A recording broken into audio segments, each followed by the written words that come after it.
Cuán firme cimiento se ha dado a la fe de Dios en su eterna palabra de amor. Con el propósito de compartir con usted todo el consejo de Dios, le presentamos A través de la Biblia, un análisis de la Biblia, libro por libro, que nos ayudará al crecimiento de la vida espiritual. Estos estudios fueron diseñados por el Dr. J. Vernon McGee, destacado maestro y expositor de la Biblia. Le invito a que nos acompañe en este fascinante recorrido de A través de la Biblia. Cuán firme cimiento la palabra de Dios. Es un gusto darle la bienvenida a otro encuentro con la palabra de Dios, la cual es lámpara a nuestros pies y lumbrera a nuestro camino. Nos guía en todos los senderos y circunstancias de la vida. Hacemos bien en estudiar la palabra de Dios. Y hoy lo haremos en el libro de los Hechos, capítulo 2, verso 13 hasta el 47, inclusive será el segmento que hemos de analizar, recorrer juntos. Así que tenga su Biblia abierta en el capítulo 2 del libro de los Hechos, versos 13 hasta el 47. Junto con la Biblia, le animo para que tenga las notas y bosquejos que le hemos enviado, las tenga allí a mano para poder profundizar más el estudio que ha de oír y también la lectura que tiene en el mismo texto sagrado de la palabra de Dios. Entonces, antes de orar, le recuerdo que todos los recursos de la palabra de Dios están disponibles en nuestra dirección en internet, escuchar.atravesdelabiblia.org. Señor, nos encomendamos a ti y lo hacemos en el nombre de Jesús. Amén. Continuamos hoy estudiando el capítulo 2 de los Hechos de los Apóstoles. Y en nuestro programa anterior estábamos hablando de la venida del Espíritu Santo. Y vimos cómo todos los que estaban reunidos fueron llenos del Espíritu Santo. Vimos también cómo se juntó una multitud y estaban todos confusos porque cada uno les oía hablar en su propia lengua. Y estaban todos atónitos y perplejos, como dice el versículo 12. Se preguntaban, ¿qué quiere decir esto? Es decir, no entendían lo que estaba ocurriendo. Y el versículo 13 dice, mas otros, burlándose, decían, están llenos de mosto. O sea que creían que estos hombres estaban ebrios o borrachos. Recuerde usted que Pablo escribió lo siguiente allá en su carta a los Efesios, capítulo 5, versículo 18. No os embriaguéis con vino en lo cual hay disolución. Antes bien, sed llenos del Espíritu. ¿Ha notado usted, amigo oyente, que al parecer un borracho tiene más fuerza? Ciertamente es más locuaz. Quizá muchos de nosotros necesitamos la plenitud del Espíritu Santo hoy en día para ser más locuaces. No necesitamos hablar en lenguas, sino hablarles el Evangelio a otras personas. Esa es la clase de movimiento de lenguas que necesitamos hoy en día. Y a propósito, necesitamos un movimiento de lenguas, es decir, un movimiento de nuestras lenguas, para dar el Evangelio en el idioma que el hombre puede comprender. Esto es de suma importancia. ¡Qué día maravilloso fue este de Pentecostés! Fue el día cuando el Espíritu Santo vino para llamar un cuerpo de creyentes. El día antes de Pentecostés no había ninguna iglesia. El día después de Pentecostés ya había una iglesia.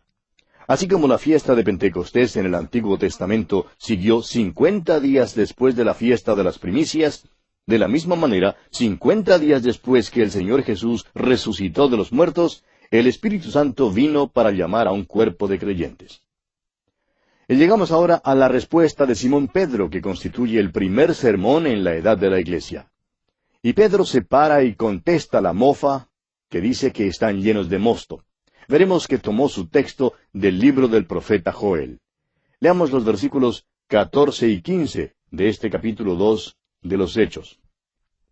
Entonces Pedro, poniéndose en pie con los 11, alzó la voz y les habló diciendo, Varones judíos y todos los que habitáis en Jerusalén, esto os sea notorio, y oíd mis palabras. Porque éstos no están ebrios como vosotros suponéis, puesto que es la hora tercera del día. Ahora creemos que necesitamos volver y reconocer a los que estaban en la congregación. Estos eran los hombres de Judea y todos los que vivían en Jerusalén. En aquel entonces, Jerusalén era una ciudad completamente judía. Pilato y su gente tenían su centro de operaciones en Cesarea y no en Jerusalén. Esta iglesia primitiva era completamente judía, estaba integrada por israelitas, y nunca debemos olvidarlo. Nuestro Señor había dicho que el Evangelio debía ser predicado en Jerusalén, luego en Judea, en Samaria y hasta lo último de la tierra, según leímos allá en el capítulo 1, versículo 8 de este libro de los Hechos. Debemos reconocer, una vez más, que este ha sido el movimiento de la iglesia desde aquel día hasta el presente. En el Antiguo Testamento fue a Jerusalén a donde tenían que ir para adorar. Y aquí se les mandó a ir a Jerusalén para entonces llevar este mensaje desde allí hasta lo último de la tierra. Pedro, pues, responde a los que se burlan, diciéndoles que esto que ocurría no era resultado de la embriaguez. Está hablándole al cínico y le señala la hora del día. ¿Esta no era hora de estar ebrios? Pedro ahora les habla a los judíos usando la propia escritura de ellos y les dice aquí en el versículo 16, Mas esto es lo dicho por el profeta Joel. Pedro hace uso de esta profecía como una respuesta a los burladores cínicos. Note usted que dice, esto es lo dicho, es decir, esto es similar y semejante a aquello que todavía ha de venir. No dice que este es el cumplimiento de lo que fue dicho por el profeta Joel. Está diciendo, ¿creen que esto es algo raro o extraño? Pues bien, tenemos una profecía que dice que estas cosas pasarían. Y Pedro sigue hablando desde la profecía de Joel. Y nos alegramos que Simón Pedro citara tanto de este texto como lo hizo, porque deja en claro que no trataba de decir que esta profecía se había cumplido allí en ese entonces. Ahora, ¿qué es lo que ha de venir? Leamos los versículos 17 al 21 de este capítulo 2 de los Hechos. Y en los postreros días, dice Dios, derramaré de mi espíritu sobre toda carne, y vuestros hijos y vuestras hijas profetizarán, vuestros jóvenes verán visiones, y vuestros ancianos soñarán sueños. Y de cierto sobre mis siervos y sobre mis siervas en aquellos días derramaré de mi espíritu, y profetizarán. Y daré prodigios arriba en el cielo, y señales abajo en la tierra, sangre y fuego y vapor de humo. El sol se convertirá en tinieblas, y la luna en sangre, antes que venga el día del Señor, grande y manifiesto, y todo aquel que invocare el nombre del Señor será salvo. No creemos que alguien alegará que en el día de Pentecostés la luna se convirtió en sangre, ni que el sol se convirtió en tinieblas. Cuando Cristo fue crucificado, hubo tinieblas por 3 horas, pero no en el día de Pentecostés. Ni hubo prodigios arriba en el cielo, ni señales abajo en la tierra. Tampoco hubo sangre y fuego y vapor de humo. Simón Pedro le cita de este pasaje a estos burladores para mostrarles que el derramamiento del Espíritu de Dios no es algo enteramente extraño, sino algo que ya ha sido cumplido. Si leemos el libro del profeta Joel, notaremos que tiene mucho que decir en cuanto al día de Jehová. El día de Jehová principia con el período de la gran tribulación, sigue por todo el milenio. En 3 capítulos del libro de Joel, el día de Jehová es mencionado 5 veces. Joel habla del hecho de que es un tiempo de guerra, un tiempo de juicio sobre la tierra. Esa profecía todavía no se ha cumplido. No fue cumplida en el día de Pentecostés. Ahora recuerde usted que Simón Pedro está hablando a los judíos. Y hace uso de un texto de sus Escrituras para mostrarles que lo que había pasado no era extraño. Pero vendrá el día cuando la profecía de Joel sí se cumplirá. Y en el día de Pentecostés, los judíos estaban viendo algo que era similar a lo que todavía había de venir. Aquí simplemente se trata del principio de la iglesia en el día de Pentecostés. Este es el comienzo de la iglesia. Ahora Pedro continúa diciendo, varones israelitas. Note usted que no dice varones latinoamericanos o varones de cualquier otro lugar. Está hablando a los israelitas. Dice, varones israelitas, oíd estas palabras. Y ahora sí, llega al tema en los versículos 22 al 24. Varones israelitas, oíd estas palabras. Jesús Nazareno, varón aprobado por Dios entre vosotros con las maravillas, prodigios y señales que Dios hizo entre vosotros por medio de él, como vosotros mismos sabéis. A éste, entregado por el determinado consejo y anticipado conocimiento de Dios, prendisteis y matasteis por manos de inicuos, crucificándole, al cual Dios levantó, sueltos los dolores de la muerte, por cuanto era imposible que fuese retenido por ella. En verdad, el tiempo no nos permite entrar en cada una de estas maravillas, prodigios y señales. Personalmente creemos que todos son diferentes. Creemos que los milagros se hacían para sanar a los enfermos de una manera sobrenatural. Ciertas cosas que Jesús hizo sirvieron como señales. Hizo maravillas para llamar la atención. Nuestro Señor obró en las esferas de las maravillas, los prodigios y las señales. Pedro está diciendo que lo que ha pasado no fue en oposición al programa de Dios. Esto no es algo que cogió por sorpresa a Dios. Sin embargo, deja en claro que esto no descarga a los hombres de su responsabilidad. Quizás usted, amigo oyente, esté preguntando, bueno, ¿y quién es responsable de la crucifixión de Cristo? Las autoridades religiosas fueron los que principiaron el movimiento. Diríamos que ellos tuvieron la culpa mayormente. Persuadieron a la multitud y promovieron alborotos. También persuadieron al gobierno romano. Pero recuerde usted, amigo oyente, que fue el gobierno romano el que lo juzgó y que fue crucificado sobre una cruz romana. Pero es inútil discutir en cuanto a quién fue responsable de la muerte de Jesús allá en aquel entonces. ¿Sabe usted quién es responsable de la muerte del Señor Jesucristo? Usted, amigo oyente, usted es responsable. Y yo también soy responsable. Fue por mis pecados y por sus pecados, amigo oyente, que Él murió. Escuche las palabras de Jesús mismo, allá en el Evangelio según San Juan, capítulo 10, versículos 15, 17 y 18. Dijo el Señor Jesús, pongo mi vida por las ovejas. Ahora el versículo 17, por eso me ama el Padre, porque yo pongo mi vida para volverla a tomar. Versículo 18, nadie me la quita, sino que yo de mí mismo la pongo. Tengo poder para ponerla y tengo poder para volverla a tomar. Este mandamiento recibí de mi Padre.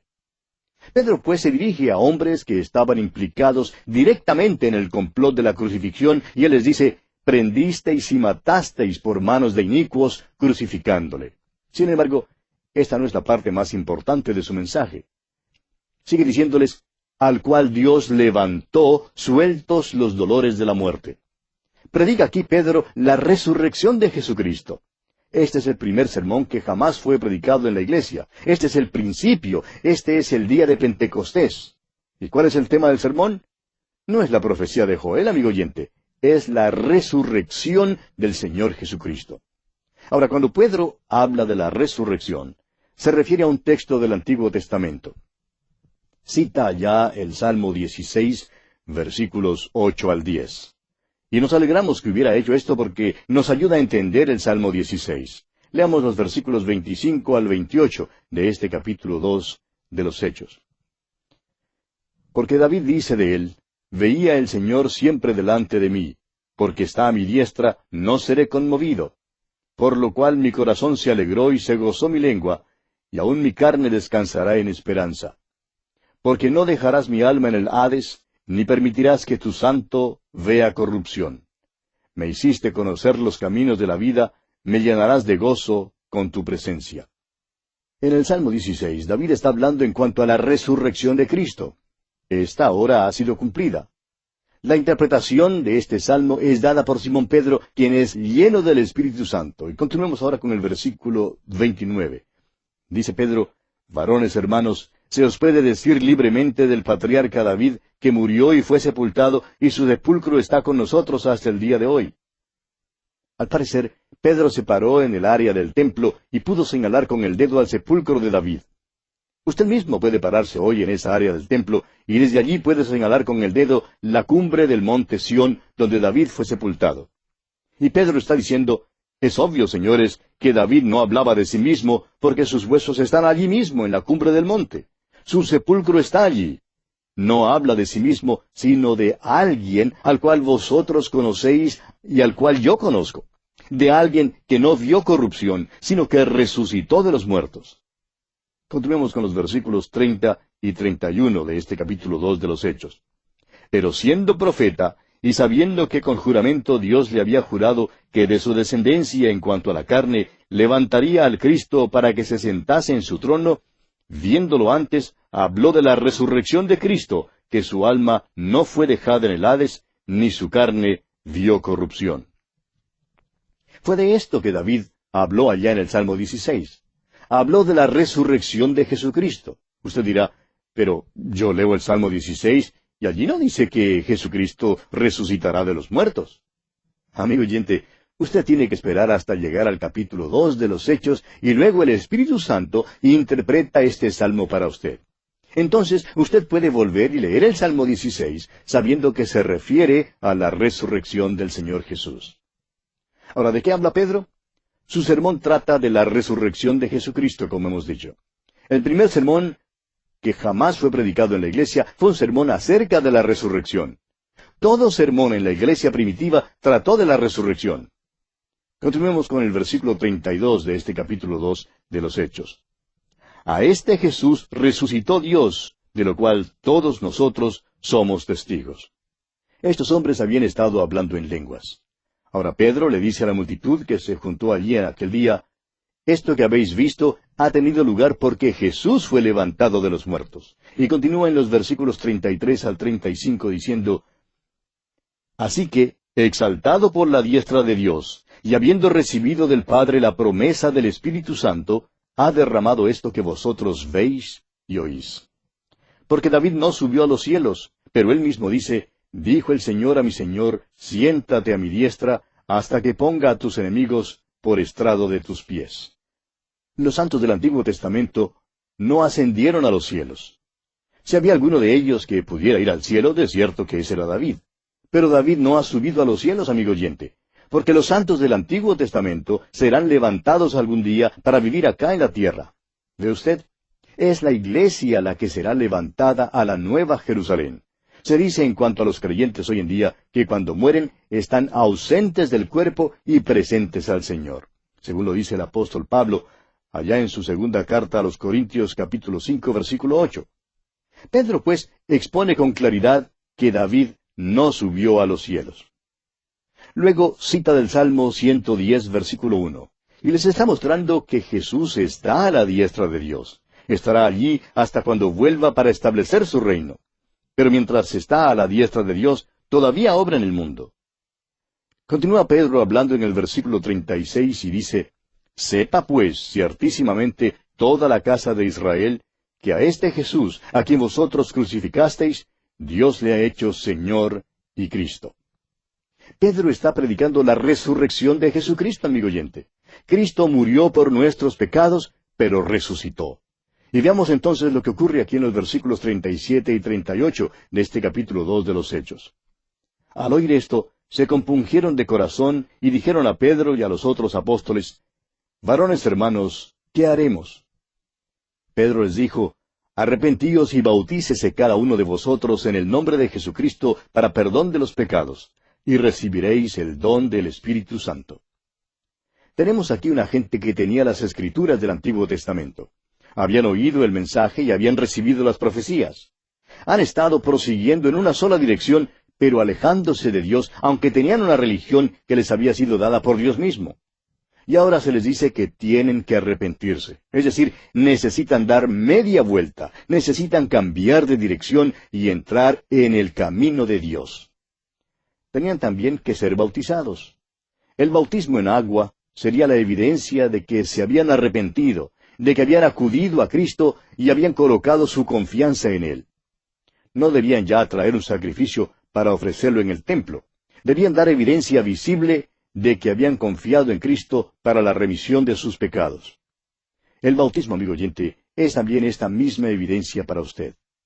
Por medio del bautismo, usted da evidencia de que está confiando en Cristo como el Cordero de Dios que quita el pecado del mundo y personalmente el pecado suyo. Note usted que dice que también recibirían el don del Espíritu Santo. Cualquiera que crea, que ponga su confianza en Jesucristo, recibirá el don del Espíritu Santo.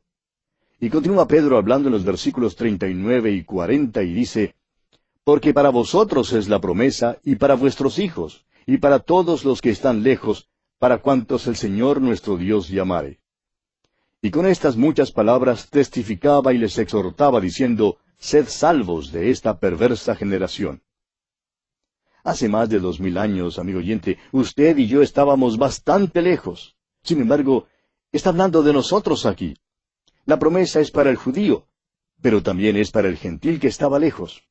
Vuélvase, amigo oyente, vuélvase ahora mismo. Confíe en Cristo como su Salvador personal. El versículo 41 dice, así que los que recibieron su palabra fueron bautizados, y se añadieron aquel día como 3000 personas. Ahora este no es un cálculo de algún predicador. Estos fueron creyentes que genuinamente habían sido renacidos. Aquí el cálculo del número de convertidos es absolutamente exacto. Leamos ahora el versículo 42.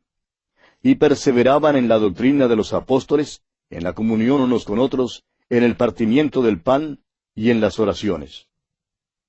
Tenemos aquí 4 marcas visibles de la iglesia local, y son, primero, perseverancia en la doctrina de los apóstoles. Dice aquí que estas personas perseveraban en la doctrina de los apóstoles. La marca de una iglesia no es cuán alta es su torre, ni el sonido de su campana, ni es si el púlpito queda en el centro o no, ni dónde están los bancos en la iglesia. Lo importante, amigo oyente, es si se adhiere a la doctrina de los apóstoles o no. Esa fue una de las marcas de la iglesia visible. En segundo lugar tenemos la comunión. Compartían las cosas de Cristo. En tercer lugar se menciona el partimiento del pan. El partimiento del pan es más que simplemente celebrar la cena del Señor. Significa que hemos sido traídos a un compañerismo y una relación con Cristo, y una relación el uno con el otro en el nombre de Cristo. Y en cuarto lugar tenemos las oraciones. Eso también es una marca. Tememos que en la iglesia ordinaria hoy en día, esta sea una marca que casi se pasa por alto. La perseverancia en la oración solo se conoce por su ausencia, lamentablemente. Leamos ahora el versículo 43 de este capítulo 2 de Hechos. Y sobrevino temor a toda persona, y muchas maravillas y señales eran hechas por los apóstoles. Note usted que fueron los apóstoles los que tenían los dones de las señales. Leamos ahora los versículos finales de este capítulo 2 de los Hechos, versículos 44 al 47. Todos los que habían creído estaban juntos y tenían en común todas las cosas. Y vendían sus propiedades y sus bienes, y lo repartían a todos según la necesidad de cada uno. Y perseverando unánimes cada día en el templo, y partiendo el pan en las casas, comían juntos con alegría y sencillez de corazón, alabando a Dios, y teniendo favor con todo el pueblo.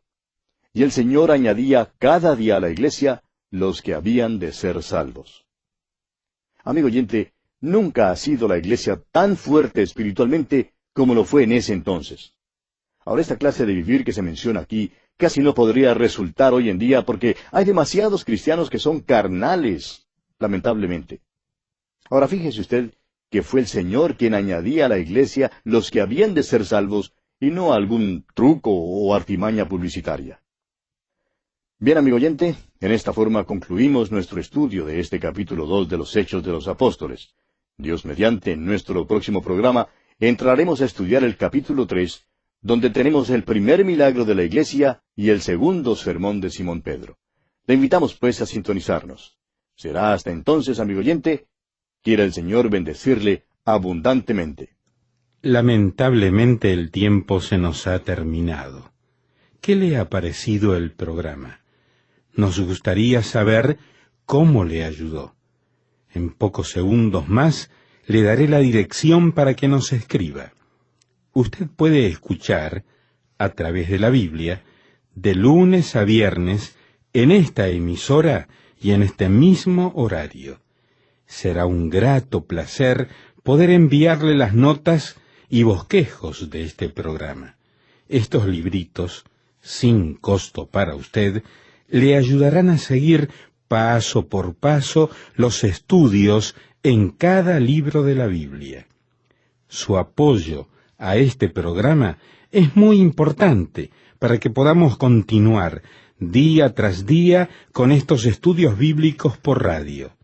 Pedimos su apoyo en oración y con sus ofrendas y donaciones para que podamos continuar en esta emisora. Si necesita más información o sencillamente para que nos cuente acerca de los beneficios que recibe de este programa, escriba a la siguiente dirección: A través de la Biblia, apartado 2805, Miami, Florida, 33265, 2805, Estados Unidos. Repito, programa A través de la Biblia, apartado 2805, Miami, Florida, 33265, 2805, Estados Unidos.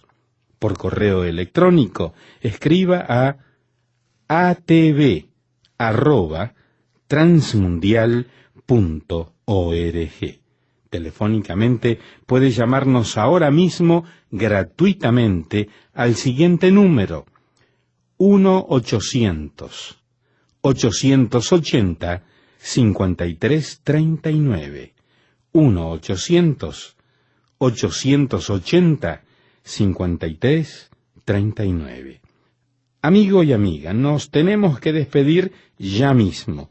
Pido a Dios que le bendiga. Este programa es producido bajo los auspicios de Radio Transmundial. Todo lo pagó Cristo, quien por mí libremente derramó su